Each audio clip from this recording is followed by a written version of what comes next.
Hey, what's up? This is Mia, and today we are going to make some homemade chicken stock using leftover chicken carcasses. So, let's begin.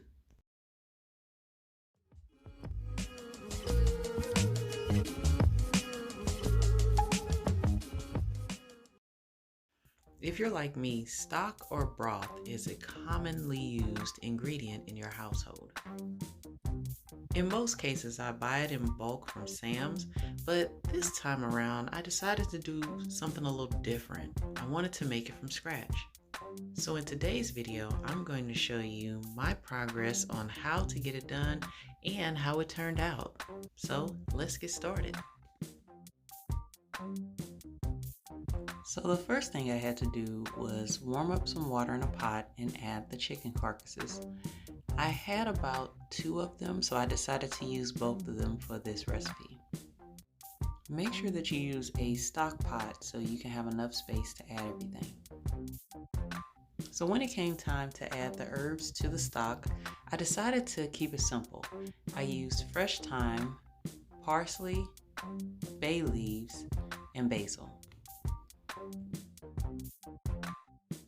After I gathered my herbs, I went ahead and added them to the pot along with vegetables such as carrots, ginger, celery, and onion. When it came to the amount of vegetables used, I tried to keep it as simple as possible. I added like a half a stalk of celery, I quartered 1 whole onion, and then I used a bag full of carrots. To add flavor, I used my homemade minced garlic, added 2 tablespoons of Himalayan sea salt, and then I covered it and let it cook for about 6 hours on a low heat. After about 6 hours, it was ready to strain. Okay, so one thing you didn't see me do was I did skim off some of the extra fat that got up on the top. It kind of makes me wonder if I should have waited to do that with the chicken first, then added the vegetables. But nevertheless, I was able to pull everything out and it was ready to cool down. After the stock cooled down, to harden up any extra fat that I didn't get, I went ahead and set it in the refrigerator for about 24 hours to make sure the fat solidifies and moves up to the top. After that, I ended up taking a strainer and actually getting all the fat out as much as I could. You see me scooping it out with a strainer, but I also had to pour it through the strainer into another bowl to make sure I got a lot of it out. After that, I went ahead and stuck it on the stove for a few minutes to get it warm enough for me to transfer it over to the cans for canning.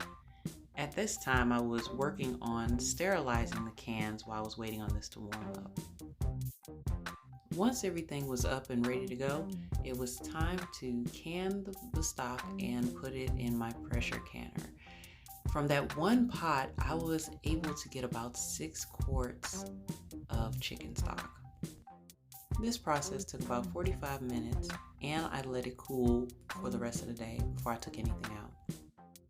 After everything was cool and safe to remove, it was done, and voila, there goes my homemade chicken stock. I'm actually really proud of myself, and it canned really good. Well, there you have it, everybody. This is my process on how I made homemade chicken stock. If you like the video, please go ahead and hit that like button. And if you have not already, go ahead and hit that subscribe and notification bell to join the family. Thanks for tuning in. And until next time, you guys have an awesome day and stay super-tastic.